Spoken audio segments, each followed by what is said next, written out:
হচ্ছে ব্যথা, হ্যাঁ, বুকে ব্যথা, নিঃশ্বাস নিতে গেলে বুকে ব্যথা। তো আপনার আগে কোনো রোগ কি ধরা পড়ছিল? কোনো মানে আগে কোনো রোগ নিয়ে আপনি এখানে আসছিলেন? কি রোগ? এসএলই ধরা পড়েছিল না? আপনি এসএলই অলরেডি এসএলইর জন্য আগে এখানে ভর্তিও ছিলেন, তাই না? আচ্ছা, ঠিক আছে। তো ওই পেশেন্ট আমাদের ডায়াগনোসড কেস অফ এসএলই। আমাদের এখন অবশ্য তার কোনো অ্যাক্টিভ এসএলইর ফিচার লাইক ওরাল আলসার কিংবা ম্যালার র্যাশ, ইরাইথোম্যাটাস র্যাশ এমন কিছু নেই, যদিও আর্থ্রালজিয়া একটু আছে ওনার। আপনার তো আঙ্গুলগুলোতে ব্যথা আছে না? আঙ্গুল কোনগুলোতে ব্যথা? এই যে এখানে ব্যথা আছে, যদিও আরও ভালোভাবে আমরা এটার হিস্ট্রি এখন আমি নিতে পারছি না। সকালে কি আঙ্গুলগুলো শক্ত হয়ে থাকে ঘুম থেকে ওঠার পরে? আচ্ছা, এখন অত থাকে না। তো এমনিতে আপনার মুখে কোনো ঘাও নেই এখন। তো এখন সমস্যা হলো আপনি খেতে পারছেন না, আর শ্বাস নিতে গেলে ব্যথা হচ্ছে, মানে শ্বাস নিলে ব্যথা হচ্ছে। যখন শ্বাসটা ভেতরে যাচ্ছে তখন বড় করে শ্বাস নিলে তারপরে ব্যথাটা হচ্ছে, তাই না? তো একটা এসএলইর পেশেন্ট, আমরা জানি যে এসএলইর পেশেন্টের কি থাকে। একটা এসএলইর পেশেন্টের কমন একটা ম্যানিফেস্টেশন হলো সেরোসাইটিস।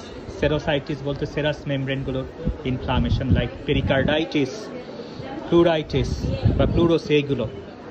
তার মানে পেশেন্টের যেহেতু শ্বাসের সাথে পেইনের কথা বলছে, যে শ্বাস নিলে তার পেইন হচ্ছে, তাহলে আমরা পেরিকার্ডাইটিস বা প্লুরাইটিস, প্লুরোসি এগুলোর কথা চিন্তা করব। তো পেশেন্ট, আমরা দুর্ভাগ্যজনকভাবে পেশেন্টের এক্স রে করতে দিয়েছি, কিন্তু এক্স রে রিপোর্টটা আসেনি। কিন্তু আপনি যদি এটা খেয়াল করেন ইসিজিটা, তাহলে দেখতে পারতেছি। ইসিজিটা একটু ধরেন তো, টান করে ধরেন। আচ্ছা, আমি লিট্টুটা দেখাই একটু আপনাদের। এটা লো ভোল্টেজ একটা ইসিজি মনে হচ্ছে, এবং দেখেন এক একটা আরওয়েভের হাইট এক এক রকম। এই যে একটা আরওয়েভ, এই যে একটা আরওয়েভ, এই যে একটা আরওয়েভ, এই যে আরওয়েভ, এক একটা আরওয়েভের হাইট এক এক রকম।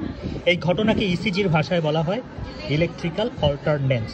তার মানে এই patient, she is complaining us about the chest pain during height of inspiration.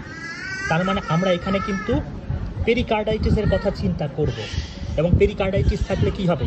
Pericardial effusion, এবং পেরিকার্ডিয়াল ইফিউশনে আমরা এই ইলেকট্রিক্যাল অল্টারনেন্স পাই, মানে ডিফারেন্ট হাইট অফ আরওয়েভ, আর সাথে লো ভোল্টেজ ইসিজি পাই। ইসিজিও লো ভোল্টেজ আছে, আমরা দেখতে পারতেছি। সো আমার কাছে মনে হচ্ছে পেশেন্টের, এবং আমরা যখন হার্ট, আসলে তো অসকালটেশন আমার আপনাদের দেখাতে পারছে না, হার্ট সাউন্ড ও মাফেল, সো সব মিলে আমাদের কাছে মনে হচ্ছে পেশেন্টের এসএলই থেকে পেরিকার্ডাইটিস হয়ে পেরিকার্ডিয়াল ইফিউশন ডেভেলপ করেছে। তো আমরা এক্স রে পেলে আরও রিভিউ হিসেবে সেটা আমি শেয়ার করার চেষ্টা করব আপনাদের সাথে। তো আমরা পেশেন্টের সুস্থতা কামনা করি, এবং পেশেন্ট পেরিকার্ডাইটিসের জন্য এখন আপাতত এনএসএআইডি পাচ্ছে, এবং এসএলইর জন্য হাইড্রোক্সিক্লোরোকুইন পাচ্ছেন, স্টেরয়েড পাচ্ছেন, এবং সিমটোমেটিক ম্যানেজমেন্ট পাচ্ছে। সবাই ভালো থাকবেন।